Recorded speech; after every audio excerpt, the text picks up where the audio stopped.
Uthman.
And then consume it. The point here is Allah created them for a purpose and a reason, and Allah gave us the best way of accomplishing that goal by sacrificing them in a particular way. It's perfectly natural for you or for I to feel averse because we have, compassion in our hearts and we're sensitive beings generally.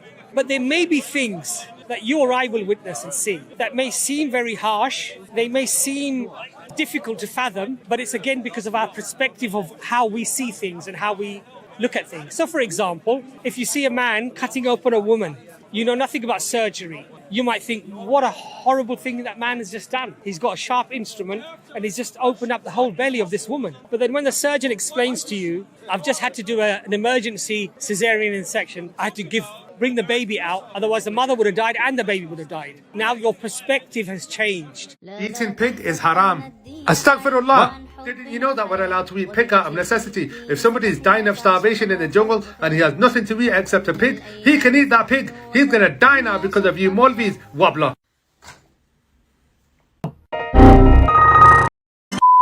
Assalamu alaikum. Now, this concept of veganism is another matrix-induced concept, I believe. And, it's an idea that is within the mainstream. I think a lot of leftists and liberals are, pushing it as well. But like I know the Prophet ﷺ disliked eating excessive amounts of meat and would rather prefer fruits and veggies, although he didn't eat much, but of the foods that he ate, fruits and veggies would probably be the more common foods. But whoever said that humans are designed to eat plants only, right? I mean, this is absurd. For what do we have these canine teeth? Or, what is the purpose of protein ingestive enzymes and so on? In essence, why do people insist in changing the creation of Allah, right? Obviously, we as humans are designed to eat both meat and plants, right? So, this is what Shaitan promised, changing the creation of Allah. So, these types of foreign concepts, these other like ideas is absurd and probably from the Shaitan, or most certainly from the Shaitan. I agree.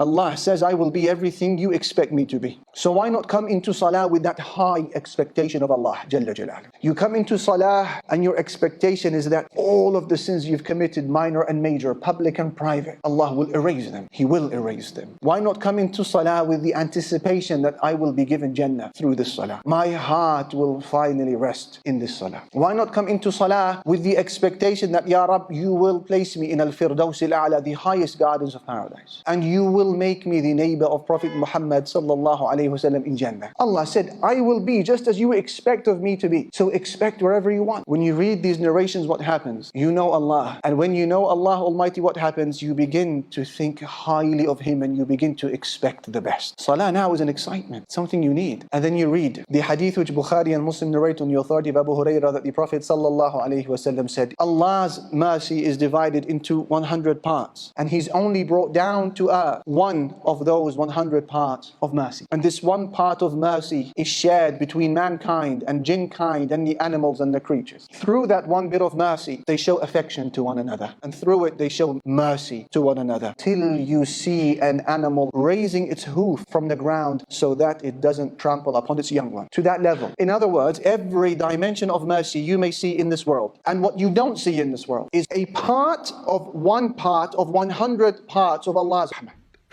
Oh! I see you guys are enjoying my content, but you are not subscribed. Please consider subscribing and don't forget to like this video. Jazakallah khair. The Prophet Muhammad was not just a regular, ordinary good guy. Before he was a prophet, he was the most known person in his entire society as being the most truthful.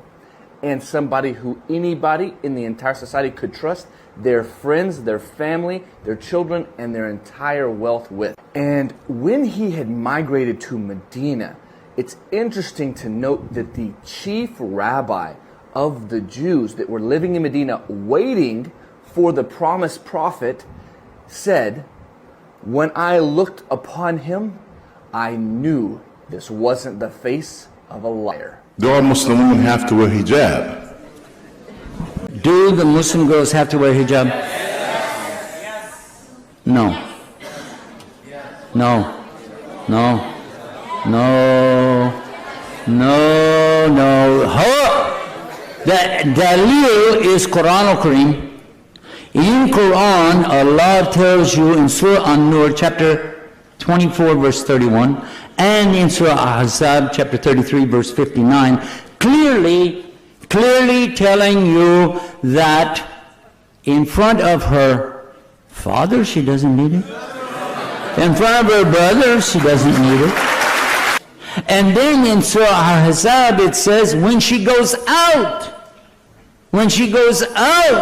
to wear the jilbab, the covering over everything, yes or no? So she doesn't need hijab if she stays home. Now, I personally know a lot of sisters who struggle to wear the hijab. But just to put it on the menfolk for now, and I see this with a lot of brothers, is that, they perhaps are not realizing that wearing shorts above the knee is also a no-go. I mean, it's a must for men to cover from, above the navel to below the knee. And I can get it. I understand, this modern sport, which now requires you to wear shorts, or shorts is just so common in the social setting that we grow up in, that we don't really think twice about it. But I think it's very important for us menfolk to observe this, especially because a lot of sisters feel that men are quick to judge when women are struggling to observe the hijab, or they are not wearing it properly, or so on. But I think, of course, we as men should also do our part and our bit to ensure that we are covering our aura as well. But this is not to say that our sisters shouldn't wear hijab at all. I mean, this is I think a necessity, especially within the Western context of things, and it's a very trialing time in terms of the gender, sexual dynamics, and so on. So I think hijab is needed now more than ever. So may Allah guide us. It's not ridiculous. That's not ridiculous to say that. And on that note, guys, Jazakallah khair for tuning in. Please don't forget to like, share, and if it is that you enjoy my content, definitely subscribe. Jazakallah khair. Assalamu alaikum wa rahmatullahi wa barakatuh.